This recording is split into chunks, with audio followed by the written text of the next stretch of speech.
আসসালামু আলাইকুম সুপ্রিয় দর্শক, নতুন আরেকটি ভিডিও দেখার জন্য আমন্ত্রণ জানাচ্ছি। আপনারা দেখছেন cooking recipes by Nasrin channel, আর সাথে আছি আমি নাসরিন। নতুন স্বাদে ব্রয়লার চিকেন রান্না করে দেখাবো। রান্না করবেন মুরগির মাংস, খেতে মনে হবে হাঁসের মাংস। রেসিপি ভালো লাগলে লাইক দিবেন আর সাবস্ক্রাইব করে চ্যানেলটির সাথে যুক্ত থাকবেন প্লিজ। চলুন তাহলে চমৎকার রান্নাটি দেখে নেই। সরিষার তেল দিয়ে দিলাম 100 গ্রামের মতো, এখানে সয়াবিন তেলও ব্যবহার করা যাবে। তেল গরম হলে কাঁচা জিরে দিয়ে দিচ্ছি 1 চা চামচ পরিমাণ। জিরেগুলো ফুটতে শুরু করলে দিয়ে দিচ্ছি কিছু আস্ত গরম মশলা।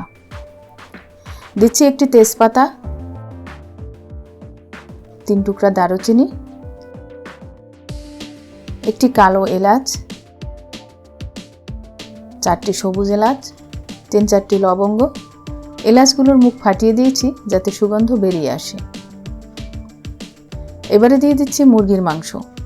মাংসগুলো বড় বড় টুকরো করে কেটে নিয়েছি, অর্থাৎ রেগুলার সাইজ থেকে একটু বড় করে কেটে নিয়েছি। এখানে মাংস আছে 1.5 কেজির মতো। মাংসগুলো তেল মশলার সাথে কিছুক্ষণ ভেজে নেব। চুলার আঁচ হাইয়ে থাকবে, লো আঁচে ভাজতে গেলে মাংস থেকে পানি বেরিয়ে আসবে, তাই চুলার আঁচ হাইয়ে রাখতে হবে। মাংসটা 2-3 মিনিট ভেজে নিলে সুন্দর একটা ফ্লেভার বের হবে। এই পর্যায়ে দিয়ে দিচ্ছি 4-5 কোয়া আস্ত রসুন, 5-6টা কাঁচামরিচ, আর মরিচগুলো 2 টুকরা করে দিয়েছি। পেঁয়াজ কুচি দিয়ে দিলাম 1/2 কাপ।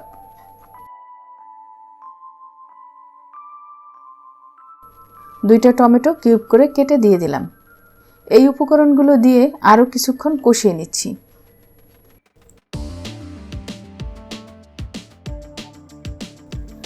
এখন দিয়ে দিচ্ছি লবণ স্বাদ মতো, আদা বাটা 1 টেবিল চামচ, রসুন বাটা 1 টেবিল চামচ। আবারও কিছুক্ষণ কষিয়ে নিচ্ছি আদা রসুনের গন্ধটা চলে যাওয়া পর্যন্ত। হলুদ গুঁড়া দিয়ে দিলাম 1 টেবিল চামচ, লাল মরিচের গুঁড়া 1/2 টেবিল চামচ। স্পাইসি খেতে চাইলে মরিচের গুঁড়া আরেকটু বাড়িয়ে দিতে পারেন।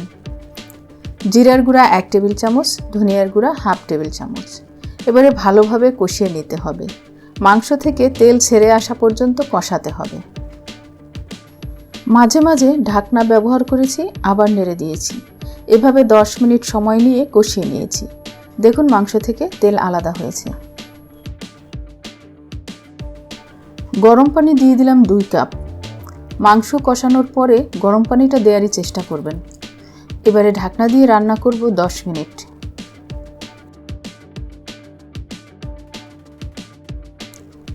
দশ মিনিট পরে মাংসটা সেদ্ধ হয়ে গেছে, আর টুকরোগুলো বড় বড় করে কেটে দিলে মাংস ভেঙে যাবে না, আবার দেখতেও সুন্দর লাগবে। এবারে দিয়ে দিচ্ছি 1/2 চা চামচ গরম মশলার গুঁড়া।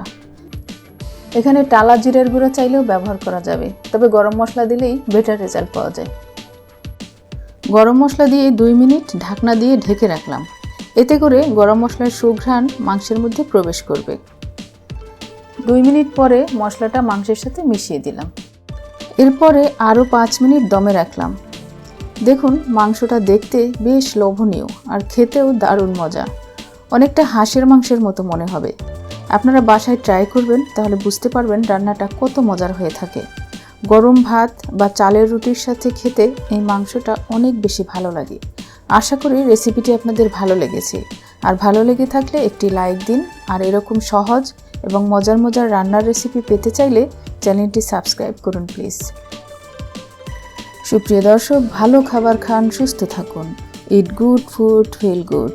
আজ এ পর্যন্তই। সবাই অনেক অনেক ভালো থাকবেন। আল্লাহ হাফেজ। আসসালামু আলাইকুম।